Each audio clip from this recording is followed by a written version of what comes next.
আসসালামু আলাইকুম। বাংলাদেশ বেতার গোপালগঞ্জ খবর পড়ছি ইন্তেজার আলম শুভ।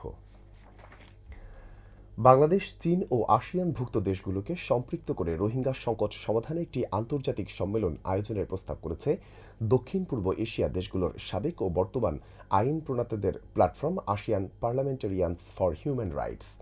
গতকাল ঢাকায় রাষ্ট্রীয় অতিথি ভবন যমুনায় প্রধান উপদেষ্টা অধ্যাপক মোহাম্মদ ইউনূসের সঙ্গে এপিএইচআর এর একটি প্রতিনিধি দল সাক্ষাৎ করে এ প্রস্তাব উত্থাপন করেন। সাক্ষাৎকালে এপিএইচআর এর সহ-সভাপতি ও মালয়েশিয়ার সাবেক সংসদ সদস্য চার্লস সান্তিয়াগো বলেন, দুটি কাজ অগ্রাধিকার ভিত্তিতে করা উচিত। একটি রোহিঙ্গাদের জন্য তহবিল গঠনে আসিয়ান নেতৃত্বাধীন প্রচেষ্টা, আরেকটি রোহিঙ্গা সংকট সমাধানে আসিয়ান বাংলাদেশ চীন ত্রিপক্ষীয় উচ্চ পর্যায়ের রাজনৈতিক সম্মেলন। রোহিঙ্গা সংকট সমাধানে আসিয়ানের সহযোগিতা চেয়ে প্রধান উপদেষ্টা বাংলাদেশকে এই সংগঠনের সদস্য হিসেবে অন্তর্ভুক্ত করার আহ্বান পুনর্ব্যক্ত করেন। প্রধান উপদেষ্টা অধ্যাপক মোহাম্মদ ইউনূস বলেছেন, শত শত কোটি ডলারের চুরি করা সম্পদ করস্বর্গ ও ধনী দেশে পাচার ঠেকাতে কঠোর আন্তর্জাতিক আইনি কাঠামো তৈরি করা জরুরি। গতকাল ঢাকায় রাষ্ট্রীয় অতিথি ভবন যমুনায় ট্রান্সপারেন্সি ইন্টারন্যাশনালের চেয়ার ফ্রাসোয়া ভ্যালেরিয়ানের সঙ্গে এক বৈঠকে তিনি কথা বলেন। তিনি বলেন, বর্তমান বৈশ্বিক আর্থিক ব্যবস্থা ব্যর্থ হয়েছে দক্ষিণের দেশগুলো থেকে চুরি করা সম্পদ পাচার ঠেকাতে। এ অর্থ নিরাপদ আশ্রয় খুঁজে পাচ্ছে করস্বর্গ ও উন্নত দেশে, যেখানে বিভিন্ন সুবিধাভোগী গোষ্ঠী এগুলোর বৈধতা দেয়। প্রধান উপদেষ্টা আন্তর্জাতিক ব্যাংকিং ও আর্থিক নিয়মকানুনের কঠোর সমালোচনা করে বলেন, এগুলো লুট করা অর্থ অফশোর দ্বীপপুঞ্জ ও ধনী দেশগুলোতে জমা রাখা সহজ করে দেয়।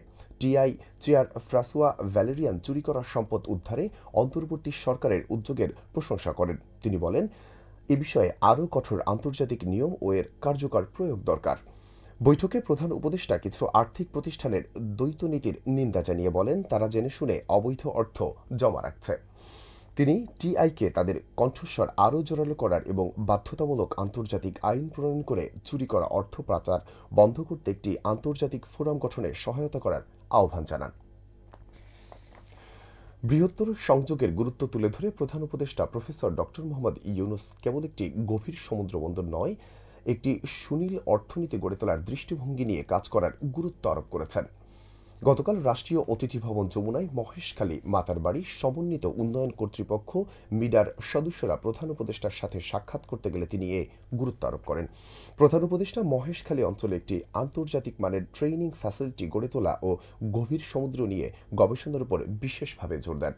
তিনি এক্ষেত্রে প্রয়োজনে বিশেষজ্ঞদের সহযোগিতা নেওয়ার পরামর্শ দেন। প্রধান উপদেষ্টা প্রফেসর ইউনূস পরিবেশ সংরক্ষণের উপরেও জোর দিয়ে সেখানে একটি ইকো ট্যুরিজম পার্ক স্থাপনের বিষয়েও আলোচনা করেন। শরীয়তপুরে অবৈধ চায়না দুয়ারি ও কারেন্ট জাল ব্যবহার বন্ধে অভিযান পরিচালনা করেছে উপজেলা প্রশাসন। গতকাল বিকেলে পদ্মা নদীর নড়িয়া উপজেলার লঞ্চঘাট হতে সুরেশ্বর পর্যন্ত এ অভিযান পরিচালনা করা হয়। এ সময়ে ৪০টি অবৈধ চায়না দুয়ারি জাল এবং ১০,০০০ মিটার অবৈধ কারেন্ট জাল জব্দ করা হয়, যার আনুমানিক বাজার মূল্য প্রায় ৩.৫ লাখ টাকা। পরে জব্দকৃত জাল জনসম্মুখে পুড়িয়ে ধ্বংস করা হয়। উপজেলা নির্বাহী কর্মকর্তা মোহাম্মদ আব্দুল কাইয়ুম খান এ অভিযান পরিচালনা করেন। সবশেষে আবহাওয়া।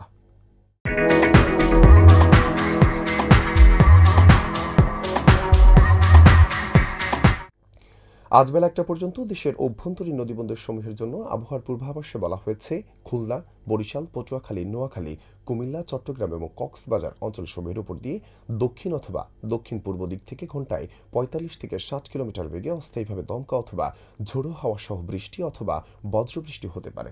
এসব এলাকার নদীবন্দরসমূহকে ১ নম্বর সতর্ক সংকেত দেখাতে বলা হয়েছে। খবর শেষ হলো।